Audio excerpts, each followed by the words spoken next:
In Genesis 24, Abraham sends his servant to get a wife for his son Isaac. And there's an interesting prophecy involved with this. He sent the servant back to where he came from to find a wife from his family, but he expressly forbade his servant from taking Isaac back there. He wanted to get a wife for him from his family, but he did not want his son to go back there at all. It's a very simple prophecy from Abraham. Abraham said that God will send his angel before you, and you shall take a wife for my son from there.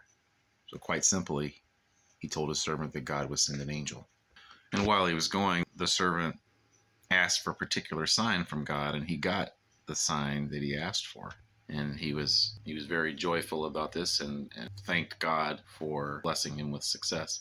And then when he got to the family, he met Rebekah, who was Isaac's first cousin, which is creepy to us today, but it was not creepy to them then, nor is it creepy in much of the world even today. Interestingly, Rebekah's father and brother gave her the choice of whether to go with Abraham's servant, and she agreed to go. So Isaac married Rebekah, and for 20 years they had no children. But Isaac prayed for her, and she was able to have children. She had twins, Jacob and Esau. There's a prophecy related to them. It was a difficult pregnancy, and Rebekah asked, "Why is this happening to me?" She went to inquire of the Lord. It doesn't say how, it just says she inquired of the Lord. The Lord said to her, "Two nations are in your womb, and two peoples from within you shall be divided. The one shall be stronger than the other, the older shall serve the younger." So she had two sons, twins. Isaac's two sons could hardly have been any different than they were. You have Esau, who was a very hairy man, an outdoorsman, hunter, whereas Jacob was not a hairy man, and he was more of a homebody. You get the impression that Esau was a straight up what you see is what you get kind of guy. Jacob was a conniver, a trickster. That's in Genesis 25. And in 26, we have a famine, and Isaac heads down to Gerar, where Abimelech is the king of the Philistines. This is probably not the same Abimelech, probably a son or even a grandson of the Abimelech that Abraham dealt with.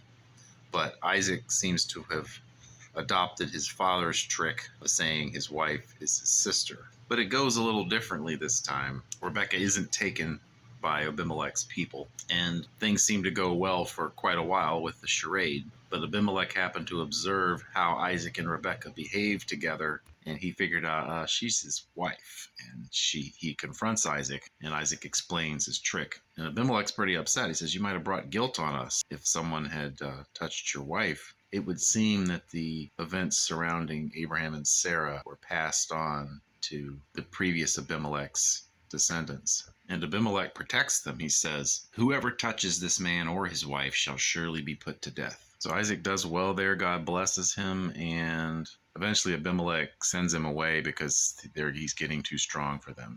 There ends up being some conflict between Abimelech's people and Isaac's people over time.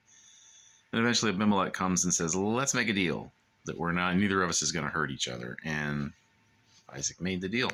There's a lot less detail about the life of Isaac than there is about the life of Abraham. By the end of chapter 26, we're getting into his sons getting married, starting with Esau. Esau marries two Gentile women, and it says they made life bitter for Isaac and Rebekah. Seems a big problem in their family was they played favorites. Isaac's favorite son was Esau because he had an affinity for the manly man that Esau was. And Rebekah, her favorite son was Jacob. Isaac was old and blind, so Rebekah concocted this plan to reverse the fortunes of her son. She undoubtedly remembered what God had said to her about the older serving the younger, so she sets about to make sure it happens. Rebekah was also seriously displeased with Esau's choice of wives, and this probably motivated her deceit of her husband. So she sets up this plan, you can read about it in Genesis 27, for Jacob to trick his father into giving him the firstborn's blessing. So she concocts the plan, and Jacob carries it out, and Isaac blesses Jacob thinking he's talking to Esau when he's really talking to Jacob. At first, Jacob didn't want to do it. He said to his mother, "If I go in and deceive my father, I'll bring on myself a curse instead of a blessing." And she deflects it by saying, well, let your curse be on me. Just do what I say. And so he carries out her plan. So this blessing is a prophecy. And Isaac says, regardless of the fact that he thinks he's talking to Esau and he's really talking to Jacob, the prophecy still holds. He says, I'm just going to read part of it. Let people serve you and nations bow down to you. Be Lord over your brothers, and may your mother's sons bow down to you. Cursed be everyone who curses you, and blessed be everyone who blesses you. So you can hear an echo of what God said to Abraham. He who blesses you, I will bless. He who curses you, I will curse. Shortly thereafter, Esau comes to his father, and it becomes clear to Isaac that he's been tricked. Yet Isaac says, I have blessed him, and he will be blessed. A lot of times in prophecy, the prophet himself doesn't really know the full extent of what he's saying and its consequences are going to be. And Isaac also gives a prophecy to Esau. He says, by your sword you shall live, and you shall serve your brother. But when you grow restless, you shall break his yoke from your neck. This isn't really talking about their individual lifetimes. This is talking about down the road in their descendants. Because for the most part, Jacob and Esau lived separate lives after this. But Esau plans to kill Jacob. So Rebekah sends Jacob away to her brother Laban, who, along with her father Bethuel, had allowed her to go marry Isaac. She tells him to go there till your brother's not so mad anymore, and then I'll send for you to come back. And then we get a clear expression of her motivation in all this. It says in the end of the chapter, verse 46, then Rebekah said to Isaac, I loathe my life because of the Hittite women. If Jacob marries one of the Hittite women like these, one of the women of the land, what good will my life be to me? So we see her motivation in tricking Isaac, and we see her motivation in sending Jacob to her own family, where she hopes he will marry from her brother's daughters. Interesting thing we see here is that Esau, in his hatred for his brother, says, the days of mourning for my father are approaching. Then I will kill my brother Jacob. So he planned to wait until his father was dead. And his father was old and blind, and he thought that his father's death would be soon, but he underestimated how long his father would live. So there's a lot less specific prophecy in the life of Isaac than there was in the life of Abraham, at least as far as what we're given.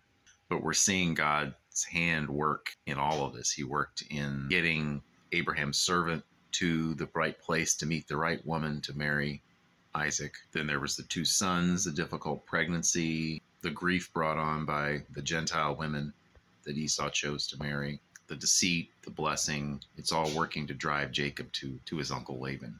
Interestingly, we see a respect from Laban and Bethuel, Rebekah's brother and father, for the God of Abraham. So it seems they were familiar with the God of Abraham from before, because they say, the thing has come from the Lord. We cannot speak to you good or bad. Behold, Rebekah is before you. Take her and go, and let her be the wife of your master's son, as the Lord has spoken.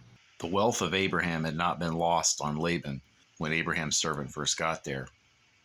He said back in chapter 24:31, come, you who are blessed by the Lord, he said. Why are you standing out here? I have prepared the house and the place for the camels. We'll see more about Laban's regard for wealth in the next video.